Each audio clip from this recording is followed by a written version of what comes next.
Honestly, where do we even begin with this season?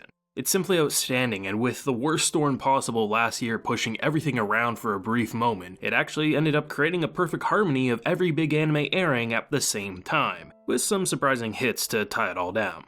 Without a doubt, this is now my favorite anime season to have ever happened, and for the first time I can remember, I'm truly sad to see a season actually end and have to enter a new one, as it'll be hard if not impossible to top winter 2021 for quite some time. Now, due to how many shows I completed and loved in this season, I didn't really branch off too much from my comfort zone, but whether you watch new or old anime to pique your curiosity, there is something for everyone here. But for the sake of not burning myself out by watching too much and not having the time to appreciate all the masterpieces that were airing, this is just my pick from the pack season that I really enjoyed.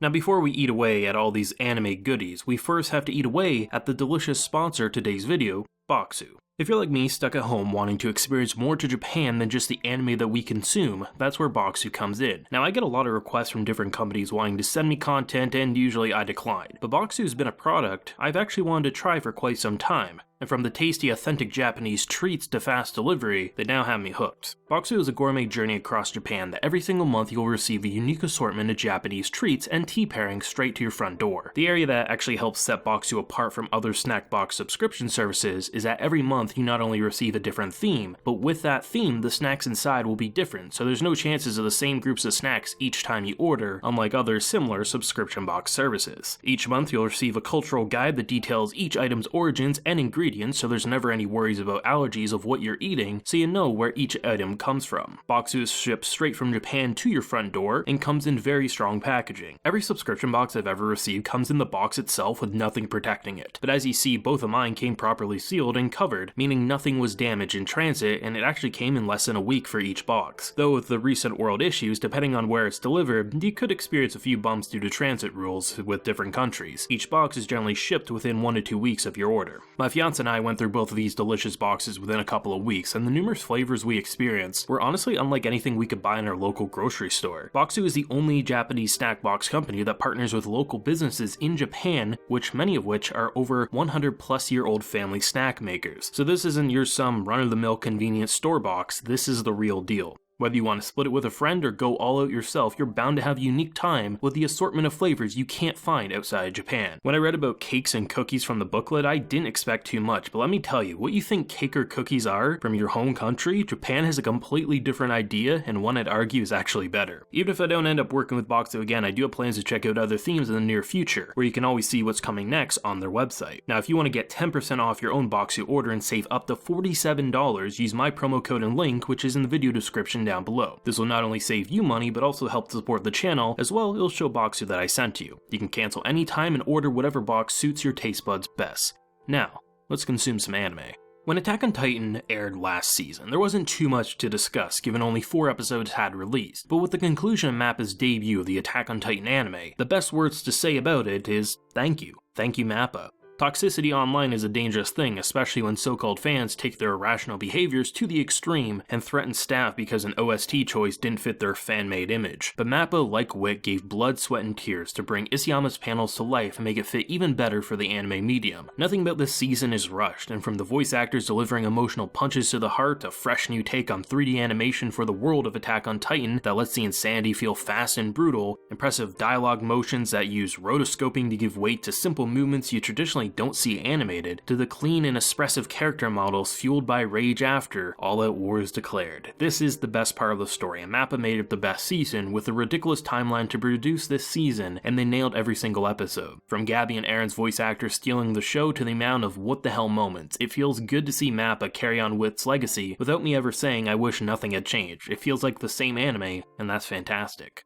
Now, I've seen this comment made a fair amount, and it's hard not to agree with it, but ReZero has spoiled us with 30-minute episodes. It takes you a good while before you ever see an opening and ending, and even when you do, the episode lasts just under 30 minutes, leaving room for more dialogue before big events. I often hear source readers complain that this or that got cut, but the majority of the opinions I saw around ReZero was the team and producers behind this production must be huge fans if they're willing to lose TV commercial breaks for longer episodes and nothing important is being cut. The trials that this season took us on were emotional and terrifying, but the area that will stick out the most is how Emilia evolved from someone the fandom generally despised as they worshipped Rem far more into most saying she's one of the best developed characters next to Subaru. The way the Sanctuary arc is divided, it makes you suffer the most while rewarding you for sticking by the pain to get some development that we ended on. Unlike most authors, ReZero understands that suffering for the sake of suffering is just edgy. When characters break, it's done for a reason, and there will eventually come a point where your patience for being stabbed in the heart repeatedly will be rewarded with either character or world development.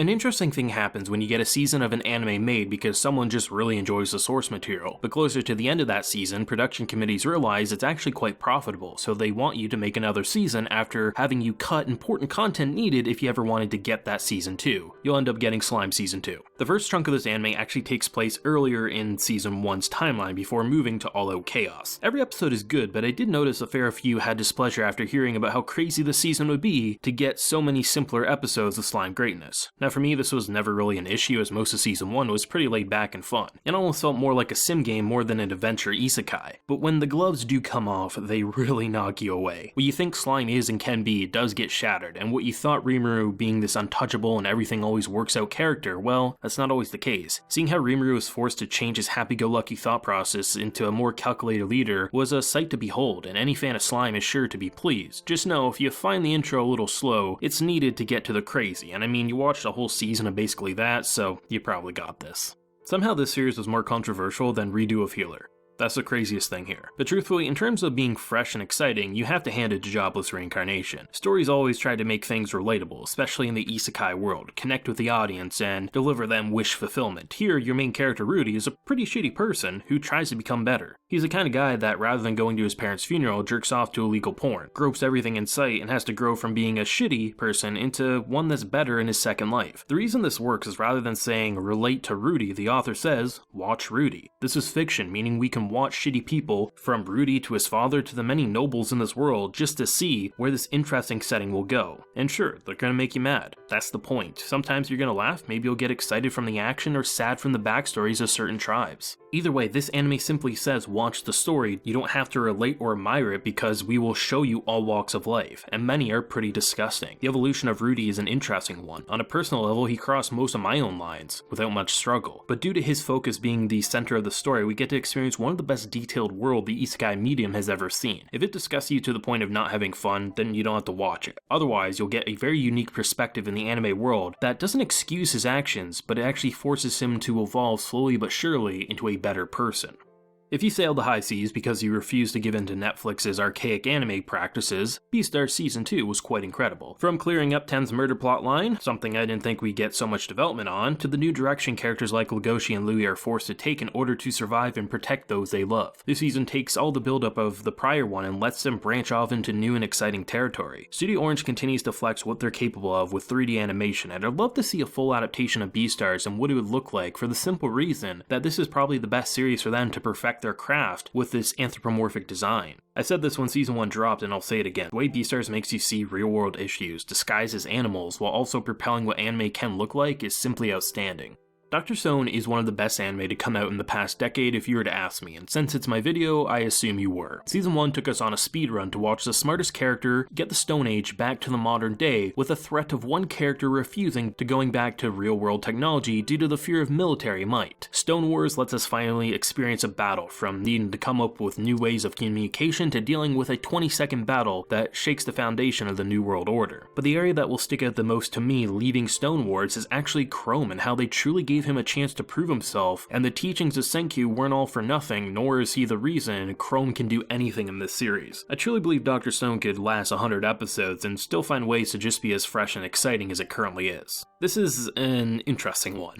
Saying you liked any episode of Season 2 had a good chance of you receiving death threats, even when I assume people would be fine with certain episodes, but my comment section proved me otherwise. You had people using Reddit reviews as gospel when only 100 people at most even rate episodes on Reddit, and every other week channels would claim the anime was either ruined or back on track. Without a doubt, it feels like the third season, not the second. There is something missing, mainly the middle portion, to any good trilogy. Truthfully though, I enjoyed every episode in some way, whether it was incredible directing to a certain character's plans coming through to the emotional struggle of not knowing what to do with demons and humans. Season 1 is the all-star, with Season 2 being solid and worthwhile if you were to ask me. I always thought Season 1 works as an open-ended ending, so if people truly hate it, you could always just end it there in your head, and if not, you have a good story to keep you excited, but it doesn't have the same type of balance that Season 1 has. But the biggest recommendation I can give is whatever your opinion on the season is, once you've experienced it, discuss it with your mutuals and nothing else, as talking online is gonna mess with your mental stability, let me tell ya. Watching Higurashi week by week is like working on a complete puzzle for months. You add a few dozen pieces a day and you move on till the next time. But by the end you look at this abstract, completed puzzle thinking, what even is this? And every time you look at it again, you find a different reason to appreciate it. The beginnings of Go had you adoring the mystery surrounding the village and the uncertainty of where Rika's story will go. Then the back half comes in like a wrecking ball saying, you played the visual novel? Doesn't matter. You watched the previous anime? Doesn't matter. You're new to this world? Doesn't matter. You know of Umineko, my previous works? Now that does matter. What I'm getting at is this show is designed for a ridiculous amount of perspectives, all of which are satisfying in their own right. And for someone who had to deal with dozens upon dozens upon dozens of comments for months saying, unless you watch this other anime, you're not going to enjoy this, having those worlds crash down from Umineko and Sakona fans saying, nah, you actually need to play the visual novels of these ones first to understand it was just hilarious to me. In some ways I wonder if first-time watchers actually have the best experience, because seeing those same people that told me and others that we ended up watching go wrong, having them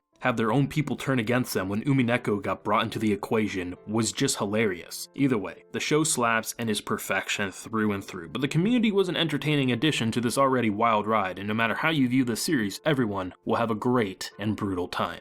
When you discover the next big series that will truly take off in the anime world, you can't help but feel relieved that you discovered it early into its life cycle, so that seasons down the line you can look back and say, I was there when this first happened. Jujutsu Kaisen takes all the best elements of shonens and turns the bad into something incredible. I don't care about other schools competing with the main one, but slap an assassination plotline on top of it and you have yourself a winner. Or deliver the craziest fight 2021 might see all year with the levels of details only your wildest imagination should be able to deliver. When you look at a talking panda, you sort of accept it as anime absurdity, but Jujutsu Kaisen says, nah, here's a really cool backstory to make him even better. Or hey, let's turn what normally would be a sexual buff deviant into the greatest character ever made through a training arc and badass fight scenes. Jujutsu Kaisen is a perfect storm of shonen ideas that has fun with the silly aspects, while also being serious where it counts. If you give me 10 seasons of this quality, I won't be complaining.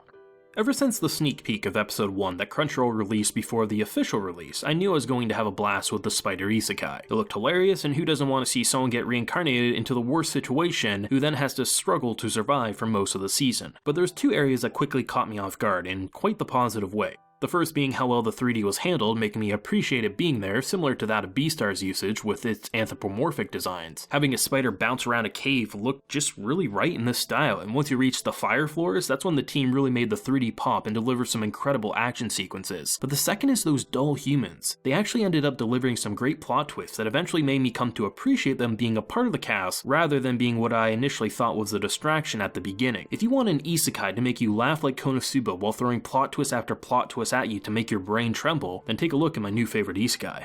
Now I love me some rom-coms. Good ones, bad ones, mediocre ones, I'll eat them all up. Shoot me, that's just how I am. But Horimiya in 13 episodes delivers the most complete package I have seen for not only the main relationship but also its impressive supporting cast. From a relationship happening from being friends, exploring the sex life including kinks, to witnessing a plethora of memorable supporting characters feel like actual people alongside the main duo, you simply witness a hilarious and sweet rom-com that never has you saying only the central two matter. Rather, in 13 episodes, you come to appreciate every single character in a show that leaves you satisfied while having you ask, if this can do so much in 13 episodes, why even bother with other rom-coms that waste your time just to hold hands? Now there's only one way to describe skate. It's the WWE of skateboard. You have Team Rocket level antics to then straight up attempted murder at points. Those kind of moves they fake in wrestling actually happen here when some people take their hobby a little too serious. You have two main characters with two different paths they're traveling down. Teenage struggles, the best skateboarding animation backed by the most fire OST, this is fun all the way to the home stretch. Now some might claim Reki gets sidelined a little too much for their liking. I personally like that a character who would normally be the only main character is forced away from the big leagues, while Langa, a snowboarder turned skateboarder, excels past him, and they both have to figure out how to keep their relationship afloat. It's pretty phenomenal, and you don't see me hyping up too many sports animes in these videos, so you know it has to be unique at the very least. Now, here is the main course.